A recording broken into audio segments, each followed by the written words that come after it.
Welcome to our Friday live here at the Biokinetic Canine. Quickly, happy Good Friday to everybody and to all out there celebrating this Easter weekend. We're going to keep it short. We're going to get to the point. We're talking about the number one injury prevention tactic out there for our sporting and fit dogs. What can it be? It's known for humans and canine athletes all around. But let's just do some quick housekeeping quickly. If you see me in any other group, please pop over to the Biokinetic Canine and give us a thumbs up, put any comments that you want there so that I can answer you directly and I can give you the correct input that you're requiring. So if I'm at any other group, please pop over to our page and just give us a thumbs up, and also if you find a friend that you think will benefit from the information, please share. So who am I? I'm Angela Hearn. I'm a certified canine athlete specialist and canine myofascial release practitioner. I love what I do. I love these dogs. They speak to me. So what are we talking about? What is that number one injury prevention tactic that we can use? Quite simply, it is something that you do it's a prevention of injury evaluation before going onto the field. And what am I talking about here? I'm talking about your warm-up, guys, your warm-up. If your dog is going from the car, from the crate, from the back seat, from wherever he is, he's been lying, you've driven, some people drive for hours to get to where they need to go. And you arrive and you take your dog from the car onto the field. Your dog is just like really excited to be on the field and he's out there, he's doing, and then he has to start training. And you don't know if your dog is okay, if what's going on, what's happening with your dog. You just get ready to train. But if you use your warm-ups and you do your warm-ups correctly, first of all, it is a prevention evaluation for you and your dog. What am I talking about here? Well, when we are working our dogs, the number one thing that we want is we want to go take a dog, we want to go train, we want to do our sports, we want to make sure that our dog remains injury-free. That's the most important thing. So before you go onto the field, you do a warm-up, and that warm-up, if you know what you're looking at, you know how to use that warm-up properly, you can spot any concerns. You will be able to determine if there's a low-grade injury going into the training field or your trial field. Some injuries, they heal within a couple of weeks, but some injuries take months to heal, and you always want to avoid that. So your warm-up helps you to determine whether it's like a low-grade tweak in a muscle or a pre-injury before it becomes an injury. It is your prevention evaluation tool.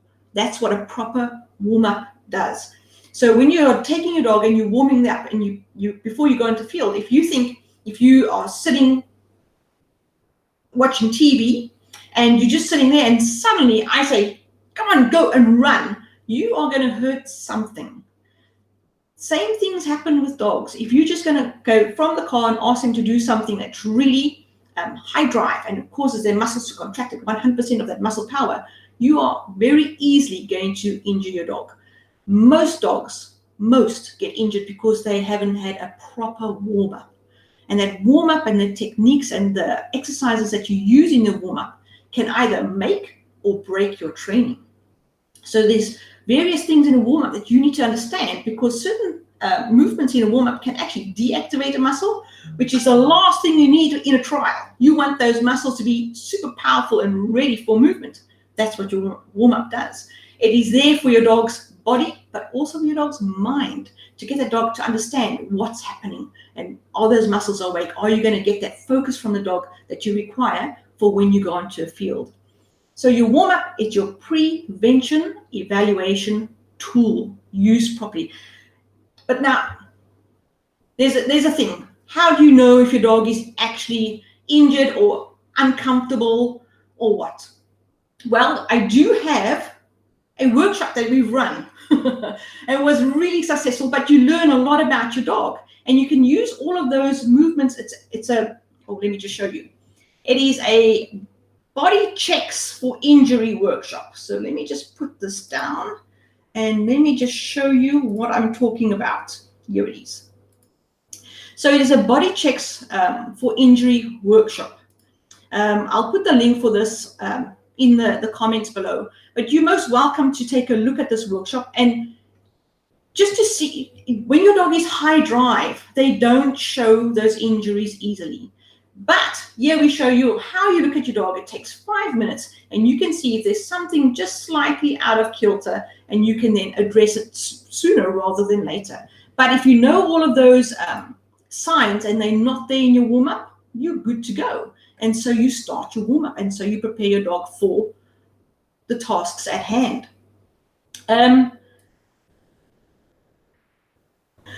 And there we go. So when we're talking about your warm-ups and your cool-downs, etc., these are really powerful tools. But what I mean by powerful tools, I'm talking about if you're a trainer or if you're a handler of a dog. So if you're a trainer and you've got people that you are training, or you're a handler, you're training a dog for a sport, etc., and there's a small issue brewing, it could do with movement or a position that your dog's doing. There's something not quite there. You can catch it before it becomes a real big problem.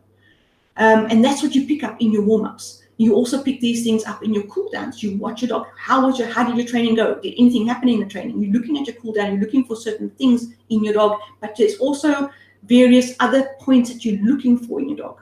And those are really important, like why you need to cool your dog down. What's happening to the body as the dog cools down?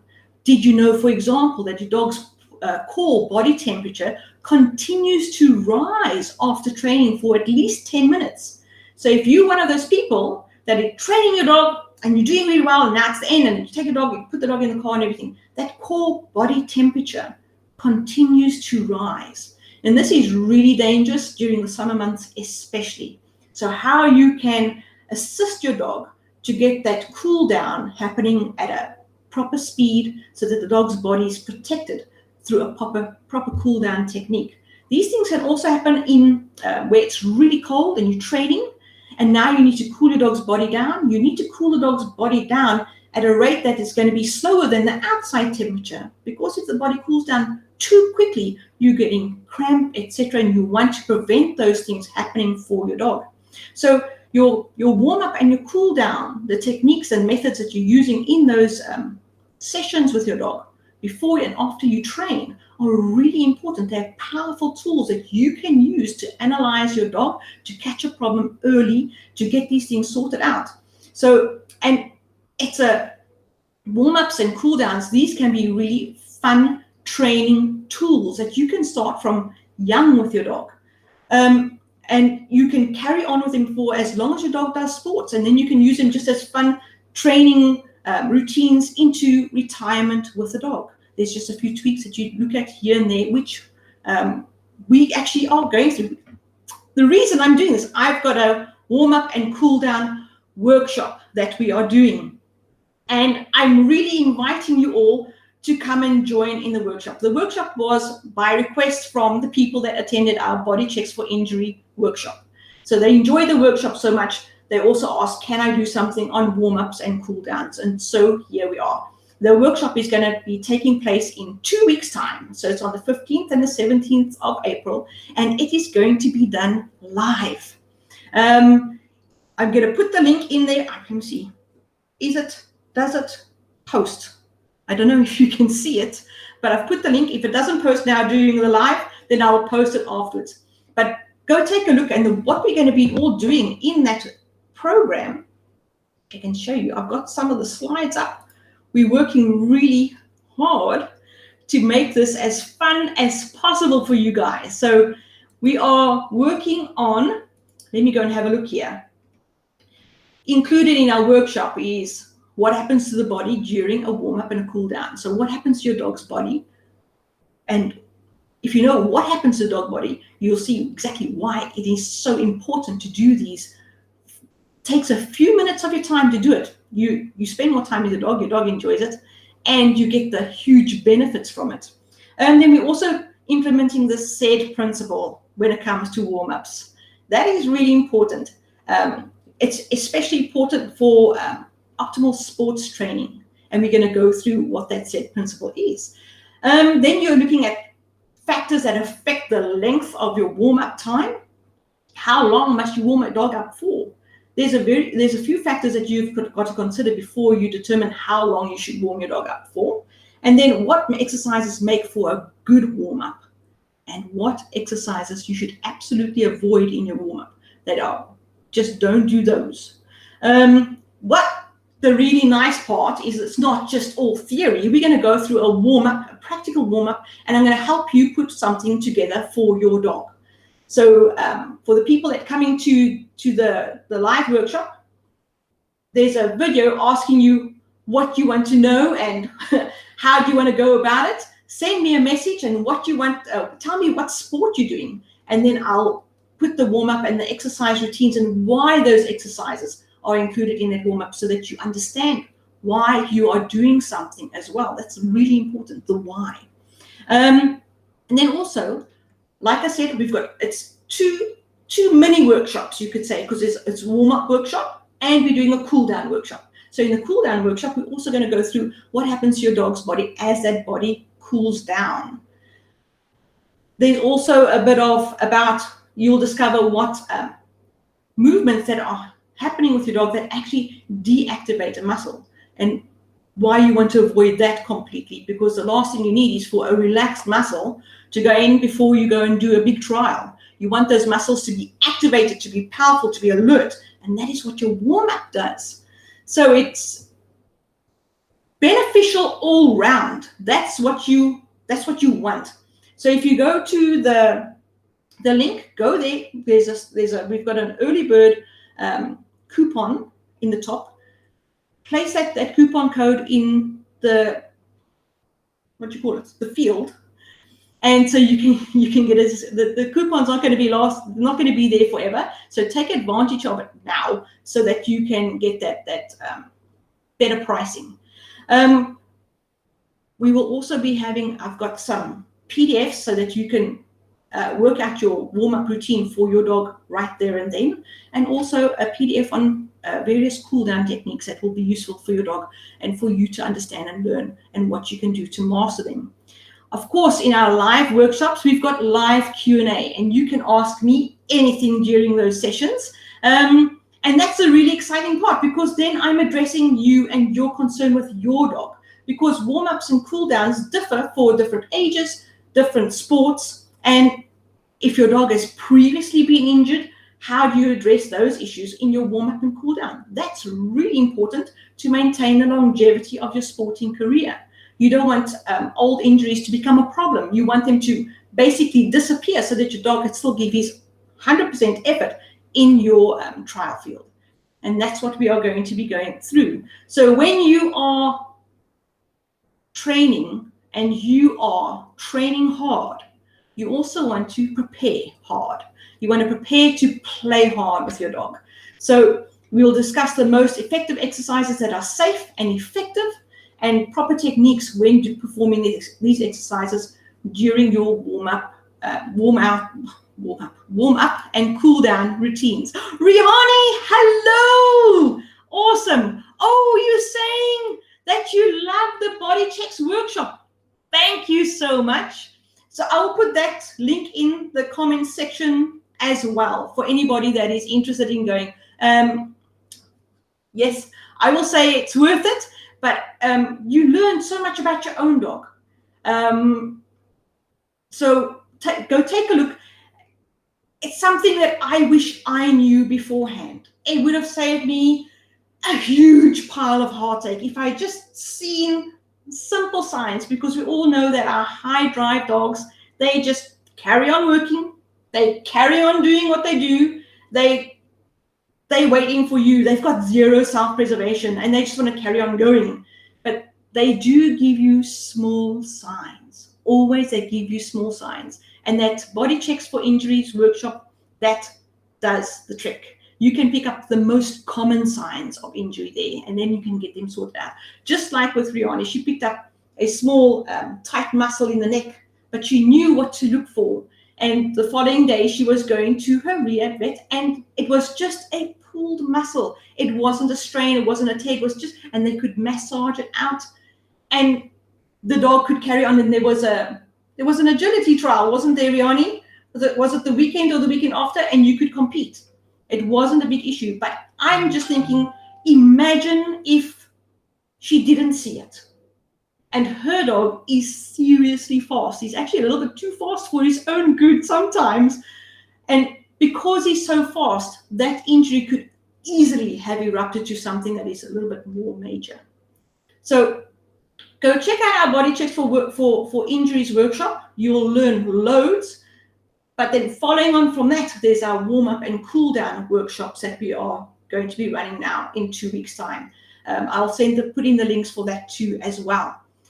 Otherwise, like I said, we are just doing a small, quick Facebook Live.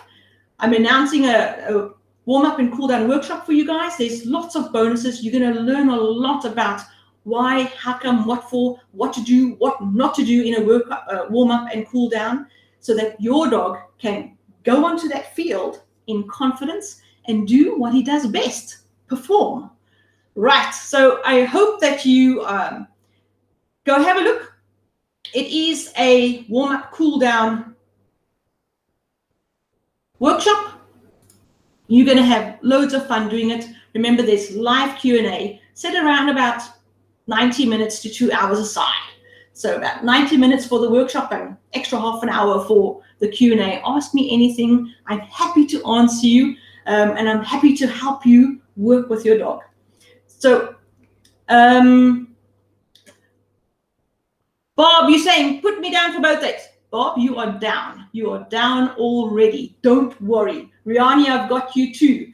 So I'm going to see you guys there and on 15th and 17th of April. So it's the Thursday and the Saturday. It's going to be about 7 p.m. in South Africa and noon Eastern time, I think, in the US. I think noon. Let me just check.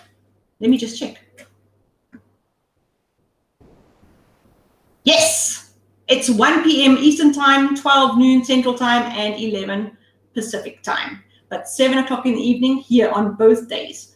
So let me know in the comments if you want to learn anything further, or send me a message if there's any questions about the workshop. I'm happy to answer you. No problem at all. Because anything for the dogs, anything for the dogs is me.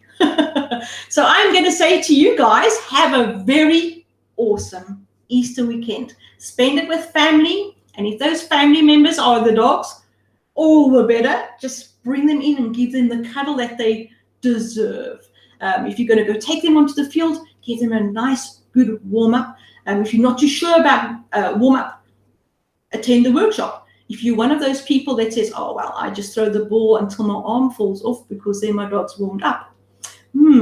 Click on the link that I'm going to be putting in there for you, because you are the person you are. You've got the right frame of mind. You want to warm your dog up, but there's much safer ways of doing it. All right, guys, have a very super weekend. And I'm going to say cheers. Let me put up my details here and take that one away. Where are I? There. Right, everybody. Let me get this right.